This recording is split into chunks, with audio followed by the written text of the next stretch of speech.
4 years old, and I remember getting my violin, but I don't ever remember not playing it.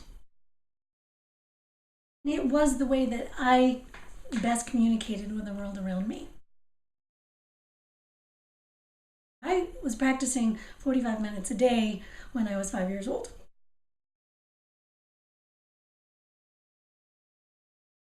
From there it went up, and I think at the height of my practice career, I was well over 6 hours a day. I started at Juilliard when I was 10, I was 5th grade, and the drive to New York City was about an hour and 15 minutes or so with no traffic. But we went early on Saturday mornings and spent the entire day there. My sister also is a violinist, and so our whole family just went and camped out there for 8 years every Saturday. I think training as a young musician is akin to Olympic training. And we just saw the Olympics. We know what goes into the gymnasts' schedules. We know what goes into the skaters in the winter. Music practice for children enrolled at the Juilliard School is, and elsewhere too, but it's very much like Olympic training. As far as competitions for myself, I started doing them, I don't know, early middle school, late elementary school, 4th, 5th, 6th grade.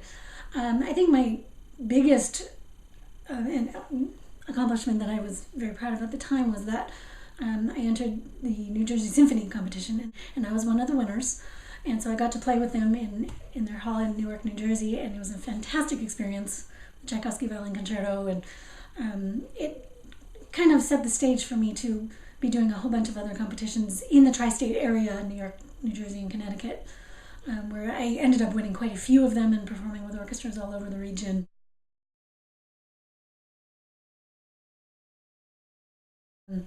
Later on, as you get older and looking for bigger and wider ranging competitions, I went to Germany for a competition, I went to Montreal for a competition. My training all along, I was at pre-college starting from when I was 10, and then I joined the New Jersey Youth Symphony when I was in high school. And both arenas gave me the social setting that I lacked in my school system. My school did not understand. I had very, very few friends in my schools just because what I was doing is so much different than everybody else. I was really glad to be in an environment where I had other people doing the same thing as me, so that I had some friends doing it, and really our way of having fun is playing music together.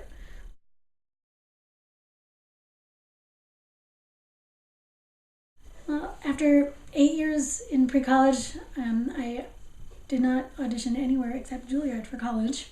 College was a lot the same as my youth orchestra experiences, except that everybody was doing music 100% of the time.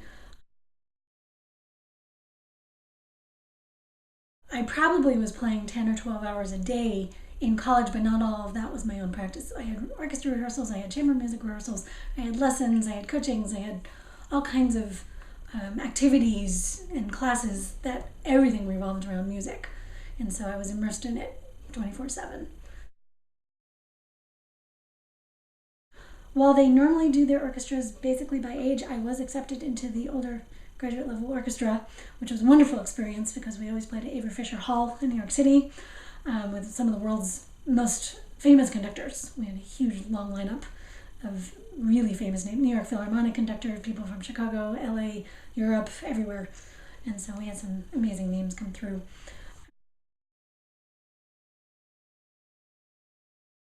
After 3 years of graduate work, I ended up living in New York City for 1 more year, where I was taking some auditions, trying to find some work, and of course doing freelance work to support myself.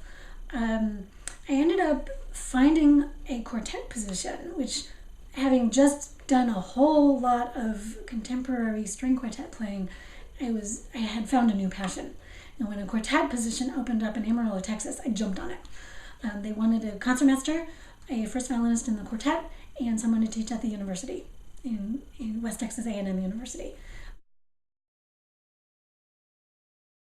I had 5 wonderful years with the Harrington Quartet in Amarillo, Texas, and it came time when it was obvious that I needed to move on and have some other experiences musically. And so I ended up with a position as the assistant concertmaster at the Rochester Philharmonic.